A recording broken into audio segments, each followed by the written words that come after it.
Essa espécie é uma espécie de caranguejo. E a diferença para o siri é no último par de patas. O último par de patas do siri ele é achatado, como se fosse um remo, então ele usa também para nadar. Enquanto os caranguejos são mais típicos de costões rochosos, o último par de patas, como os outros, é pontiagudo e o organismo só usa para andar. Então o caranguejo anda e siri anda e nada. Por isso que o siri é mais achatado, apresentando um corpo mais hidrodinâmico. E no episódio de hoje vamos ver os meus artrópodes preferidos, os crustáceos.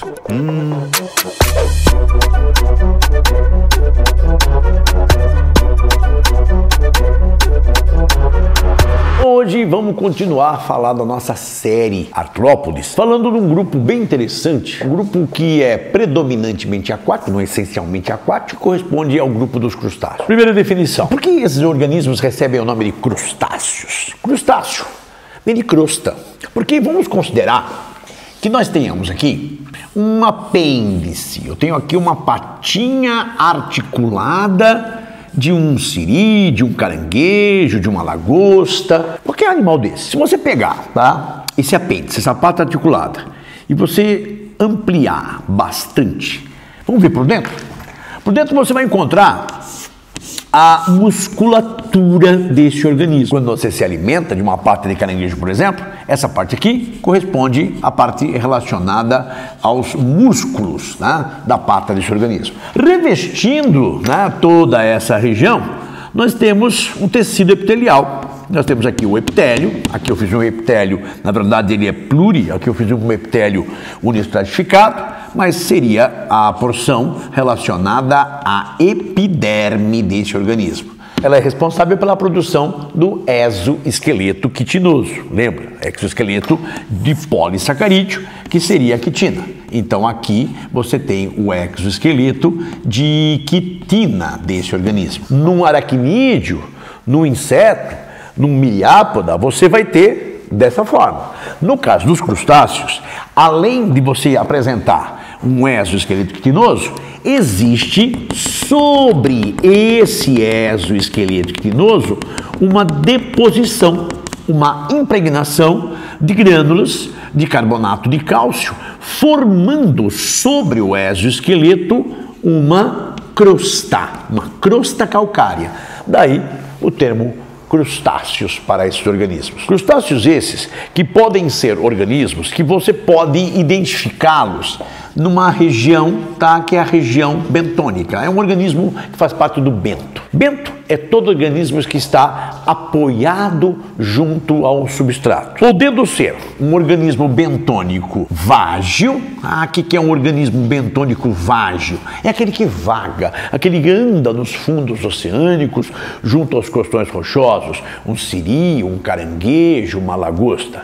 Entretanto, nós encontramos um grupo que correspondem aos crustáceos, veja bem, aos crustáceos sésseis, o crustáceo que está preso, que está fixado ao substrato. Dentro desses crustáceos sésseis, destaca-se uma ordem dentro dos crustáceos, e essa ordem dos crustáceos é denominada de Cirripedia. Veja bem, considere que aqui eu tenha um substrato consolidado, por exemplo, uma rocha, um costão rochoso. Apoiado junto a esse costão rochoso, é possível nós encontrarmos junto às praias uma série, tá, de organismos que apresentam a denominação popular, a denominação vulgar de cracas. Muito confundidos até com moluscos, as cracas na verdade são crustáceos que apresentam, olha só, uma forma de um pequeno vulcãozinho, e esse organismo apresenta apêndices modificados, formando uma estrutura, um penacho, que aqui seria chamado de cirro. E através desses cirros, esse organismo ele ele vai lançando o cirro, tracionando, lançando, tracionando, e ele vai filtrar a água do mar, removendo da água do mar não somente o oxigênio, mas também o alimento. No caso, as cracas, é possível observarmos nos costões rochosos também uma outra espécie de cirripédio que apresenta um pedúnculo de fixação, tá? O exoesqueleto é formado de duas estruturas assim, ó, semelhantes a duas válvulas, a duas conchas, e esse organismo, ele é uma lepa. Essas lepas também, né, são crustáceos cirripédios que apresentam também este cirro que é utilizado para filtrar a água do mar. Então tome cuidado, tá? Porque embora sejam animais bentônicos, eu tenho a maioria formado de indivíduos vágeis, mas nós encontramos também algumas espécies sésseis. Outro aspecto interessante, tá, é que esses animais também eles farão parte do chamado plâncton. Então existem formas de vida que fazem parte do chamado zooplâncton. O plâncton, na verdade, é formado de um conjunto de organismos que está flutuando na água totalmente submersos. Ficam à mercê das ondas, das correntes, das marés. Organismos planctônicos podem ser divididos em zooplâncton e fitoplâncton. Fitoplâncton, a porção autotrófica relacionado às algas. Entretanto, o zooplâncton é formado por larvas e por formas adultas de algumas espécies animais. E entre esses zooplâncton nós encontramos indivíduos adultos fazendo parte de um grupo especial, tá? Que é chamado de holoplâncton. E nesse caso aqui, ó, este holoplâncton será representado, por exemplo, por copépodes, que são normalmente chamados de microcrustáceos. Esses microcrustáceos, eles quando na sua forma adulta, não passam aí de alguns milímetros de comprimento. E além dos copépodes, que são a forma adulta, eu tenho no caso, o plâncton formado de um mero plâncton. Mero é parcial. Então, são muitas larvas de siris, larvas de caranguejos, larvas de lagostas, que vão fazer parte também desse plâncton. Só que quando se tornam adultos, migram para a região bentônica, tá? Outra coisa interessante é que os animais, eles predominam em ambiente aquático. Só que nós encontramos algumas poucas espécies em ambiente terrestre úmido. O tatuzinho bola, o tatuzinho de jardim, ele é um crustáceo que tem uma brânquia extremamente reduzida e da umidade do ar ele consegue remover o oxigênio. Nas praias, junto aos costões rochosos, encontramos um animalzinho popularmente chamado de baratinha da praia, uma lígia exótica, uma lígia oceânica, necrófagos que vivem junto aos costões rochosos, alimentando-se de animais ou peixes, crustáceos, aracnídeos, no caso moluscos, que morrem nesse ambiente e obviamente servem de alimento para ele. Esse organismo apresenta também brânquias reduzidas e durante a reprodução eles apresentam grandes bolsas abdominais provindas de uma certa umidade que garantem o desenvolvimento dos filhotes. No que diz respeito à morfofisiologia dos crustáceos, ele difere dos aracnídeos e dos insetos. Vamos dar uma olhadinha na morfofisiologia, então, de um camarão, um exemplo típico de um crustáceo comumente encontrado no supermercado, que você já deve ter visto. Então vamos dar uma olhadinha agora na morfofisiologia de um crustáceo. Vou usar como exemplo para vocês um crustáceo muito comum, né, que no caso seria um camarão. Assim como os aracnídeos, esses animais apresentam o seu corpo dividido em dois principais segmentos. Temos o segmento anterior, onde haverá uma fusão da região da cabeça com a região do tórax, formando esta única unidade anterior, que será, portanto, denominada de cefalotórax nesse organismo. E aí, na parte posterior do corpo, Dividido em 5 segmentos, nós temos a porção relacionada à região do abdômen ou abdômen, tanto faz, tá? É junto a essa região cefalotorácica que nós encontramos os órgãos dos sentidos desses organismos. Veja, tá? Esse organismo ele vai apresentar 2 longos pedúnculos e na extremidade dos pedúnculos nós encontramos os olhos. E por esse motivo, essa estrutura aqui são denominados simplesmente de olhos, olha só, pedúnculados, tá? E são olhozinhos que são móveis. Um aspecto interessante, né, que chama a atenção é o grande poder regenerativo desse organismo. Foi feito um experimento onde se removeu um olho desse organismo e obviamente um outro olho não nasceu. Só que num outro experimento se removeu apenas o olho e a partir desse pedúnculo um novo olho começou a se desenvolver, provando então que o olho ele deriva das células do pedúnculo. Além disso, você vai encontrar nesse organismo, nessa parte anterior, um par de antenas reduzidas, um par de antenas pequenas do lado direito e do lado esquerdo, e elas são tecnicamente chamadas simplesmente de, olha só, simplesmente de antenulas, que são antenas pequenas. Já na parte superior dessa antena, você vai ter uma outra antena que pode até ter 7 vezes o tamanho do animal, mais um par aqui. Então eu tenho um total de antenas pequenas, antenas grandes, totalizando, portanto, 4, olha só, 4 antenas desses animais. Normalmente se pergunta, por que uma antena é tão grande num camarão, por exemplo? Porque esse organismo é um organismo de fundo arenoso.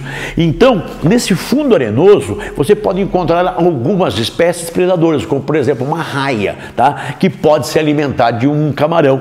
Então, ele joga a antena lá na frente, tá? E ele vai tateando o fundo para saber onde ele pode pisar, que de repente pode ter um predador e ele pode ser facilmente capturado, tá? Além disso, nessa região, nós encontramos aqui a estrutura que corresponde a um aparelho bucal articulado. Então, esse organismo apresenta nessa porção anterior o seu aparelho, que corresponde ao aparelho bucal, e note, é um aparelho bucal articulado, ou seja, existe uma proximidade evolutiva entre crustáceos e os insetos, porque os insetos também apresentam aparelhos bucais articulados, na forma de mandíbulas e de maxilares. Agora, nessa região ainda, eu vou fazer somente de um lado, porque o que tem de um lado, você vai encontrar do outro. Você vai encontrar desses animais os seus apêndices articulados. Eu tenho aqui, ó, um total de 1, 2, 3, 4 e 5 locais por onde os apêndices desse organismo vão se exteriorizar. Eu vou ter aqui, ó, o primeiro apêndice. Vamos fazer um organismo modificado? Eu tenho aqui um primeiro apêndice modificado numa pequena pinça, numa pequena quela. Aí você vai ter aqui o segundo apêndice articulado do animal. Aqui teremos o terceiro par, né, de apêndice. Aqui o quarto par de apêndice articulado e finalmente aqui o quinto par de patas articuladas. Então, nesse caso aqui, ó, essas patas, além de serem usadas para andar, em algumas espécies o primeiro par de patas se modificou numa pinça, numa quela, no caso de uma lagosta, de um caranguejo, para segurar, para agarrar as presas. Portanto, eu tenho aqui um total, tá, de 5, veja bem, de 5 pares de patas, cuidado, ou mais, visto que no abdômen, tá, a cada segmento do abdômen deste organismo, nós vamos encontrar mais um par de patas achatadas. E essas pares de patas achatadas aqui vão servir para que o organismo ele se locomova nadando. É muito comum em algumas espécies de crustáceos um fenômeno denominado de autotomia. autoamputação. Quando um organismo desse se sentir ameaçado, ele pode, através da ação de hormônios, promover um processo de autotomia na base das suas patas. Ele perde as suas patas, enquanto esse suposto predador fica se alimentando das patinhas dele, ele consegue fugir, movimentando de forma circular assim o abdômen, e com essas patas aqui, chamados de pleiópodos, ele consegue nadar. Os pequenos tocos que sobram é que vão sofrer um processo regenerativo, dando origem a, novamente, essas patinhas desse organismo. Tem asa? Não tem asa, pelo amor de Deus. Crustáceos não apresentam asas nem aracnídeos. O único grupo que apresenta asa seria, no caso, os insetos. E, além disso, você consegue observar também, nessa região extrema do animal aqui, um prolongamento. Esse prolongamento seria, no caso, o telso, ou telson, e na região anterior, essa estrutura pontiaguda aqui, que protege a região dos olhos, seria a região do rosto desse organismo, observando um crustáceo pela sua morfologia externa. Entretanto, o que importa para a gente também é o aspecto fisiológico. Então vamos começar, Então aqui eu tenho o aparelho bucal, e esse aparelho bucal está ligado aqui, internamente a uma estrutura que seria a porção relacionada ao esôfago do animal, e nesta porção do cefalotórax você tem o local aonde o alimento vai ser digerido. Esta porção onde o alimento vai ser digerido corresponderá ao estômago deste organismo. E junto a essa porção do estômago é possível se observar também uma grande, olha só, um ducto, e aqui nós temos uma grande glândula relacionada à liberação de enzimas para a digestão.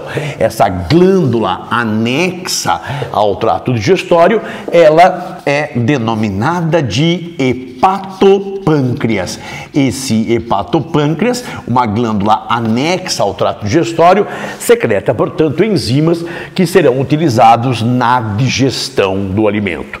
Posteriormente, o tubo digestório vai percorrer parte desta região aqui, do cefalotórax, a parte inicial do intestino, e o intestino se projeta por todo o abdômen até o seu último segmento, onde nessa região do segmento aqui é que você vai encontrar a área do ânus desse bicho, caracterizando, portanto, um organismo de trato digestório unidirecional, ou antigamente chamado trato digestório completo. Portanto, boca, esôfago, estômago e, obviamente, vamos colocar aqui a região do intestino desse organismo. Junto à região do cefalotórax é possível se observar duas glândulas, uma posicionada próximo à base de cada uma de suas antenas.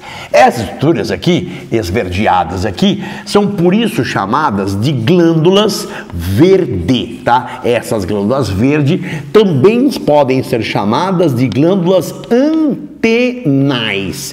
Essas glândulas verdes ou glândulas antenais estão diretamente relacionadas à remoção dos excretas nitrogenados, que são eliminados pela parte anterior do animal através desse pequeno ducto, que é o ducto excretor. Como são organismos que predominam em ambiente aquático, o principal excreta nitrogenado será a amônia, porque é uma molécula pequena, extremamente solúvel em água, muito reativa e muito tóxica, portanto precisa ser eliminada com excesso de água, e esse animal tem esta disponível, Além disso, é possível também se observar na região do cefalotórax, aqui nessa porção, vou fazer sobre a área do estômago aqui, as câmaras pulsáteis, que corresponde ao coração desse organismo.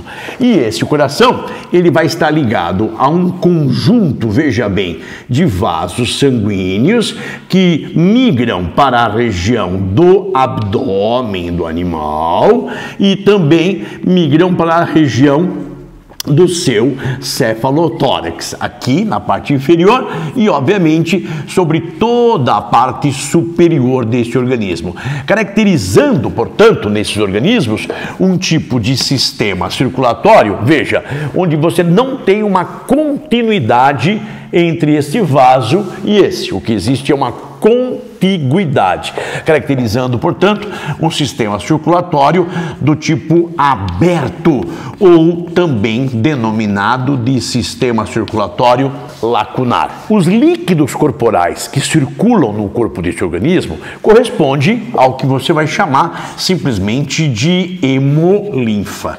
E diferentemente de um inseto, que você não tem a participação da circulação na respiração, nos crustáceos, a hemolinfa carrega, a chamada hemocianina. A hemocianina é um pigmento respiratório que liga-se a gases como o oxigênio e o gás carbônico.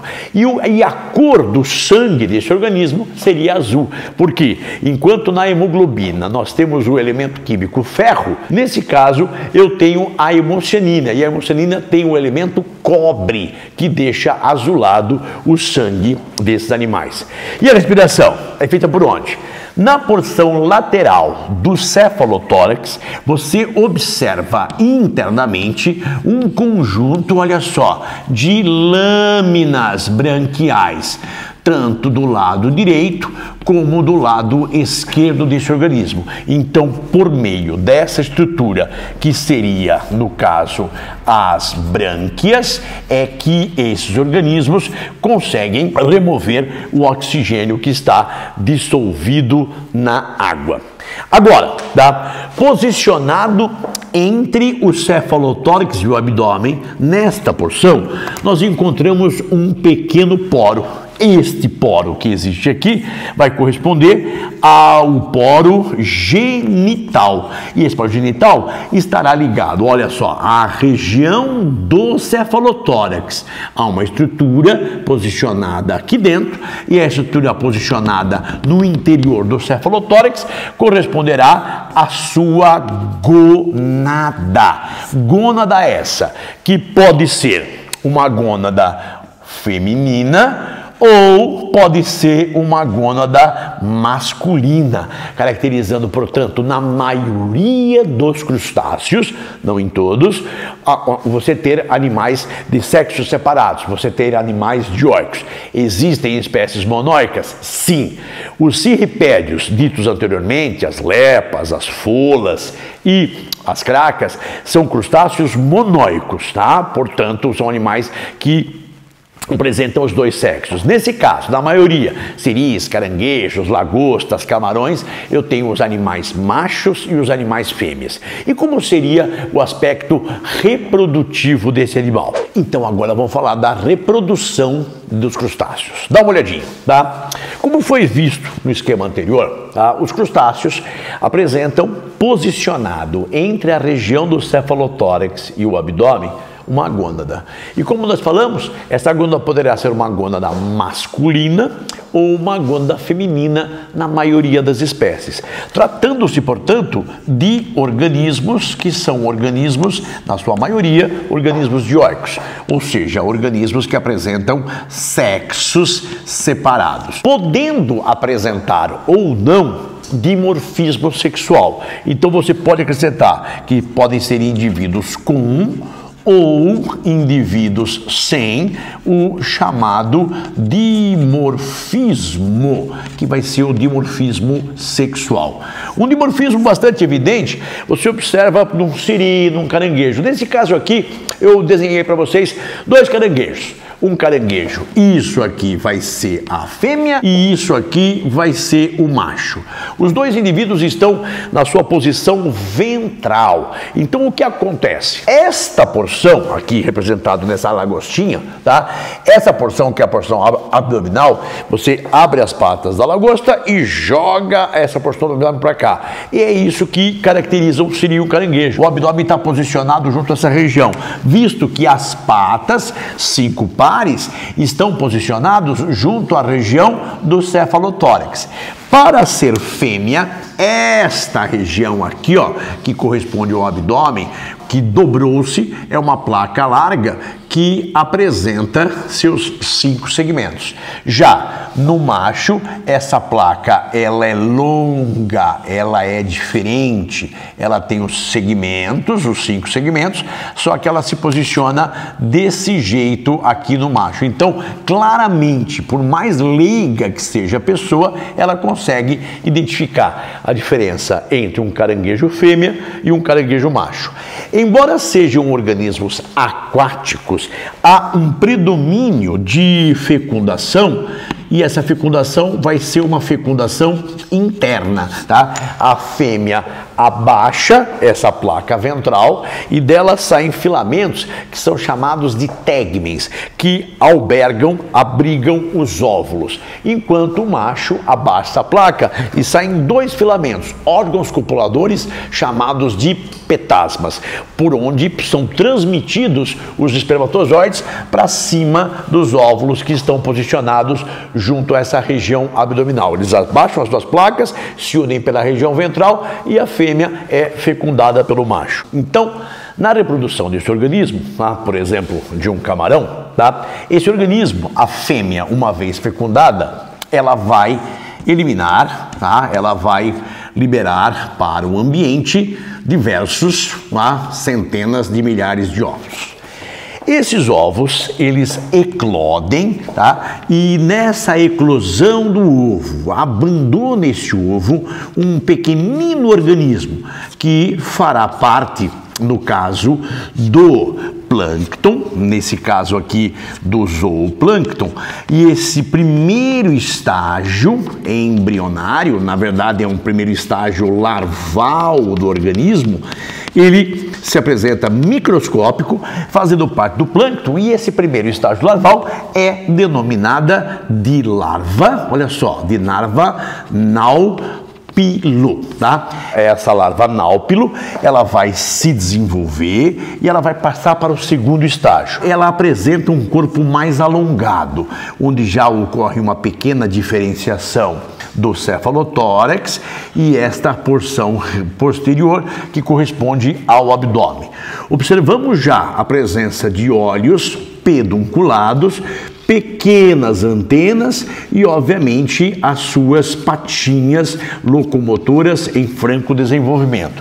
Esse segundo estágio é denominada larva zoea, tá? Ou também chamada de larva zoé, tanto faz.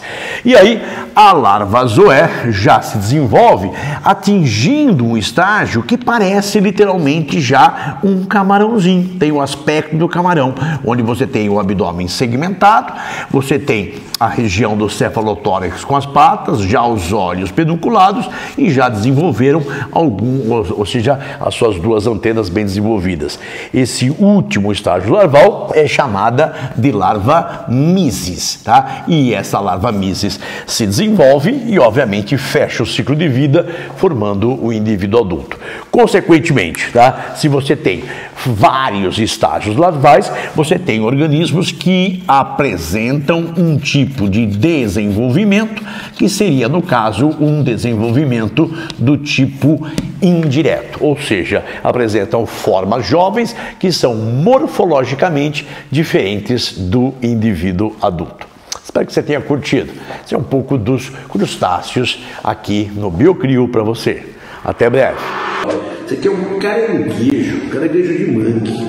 E como todo e qualquer crustáceo, ele apresenta, né, um corpo dividido em 2 porções. O seu cefalotórax, e aqui nessa porção ventral nós notamos essa região que corresponde ao abdômen. Todo crustáceo apresenta um total de 5 pares de patas, ou mais, nesse caso 5 pares, ó, primeiro par, segundo par, terceiro par, tá? Quarto e quinto par.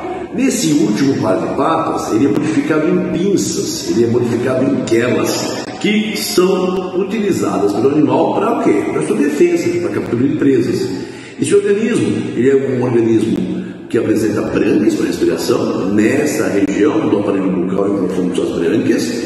aqui os olhos pedunculados e é muito pequenininho, mas você vai encontrar 2 pares de antenas. Essas espécies apresentam aqui, ó, nas patinhas, muitas cerdas que funcionam como estruturas sensoriais. Esse é mais um vídeo para você do Bioclio, tá? Falando para você um pouquinho a mais da zoologia. Um abraço, até mais! E no próximo episódio, os artrópodes que possuem muitas patas. Sim, os miriápodas.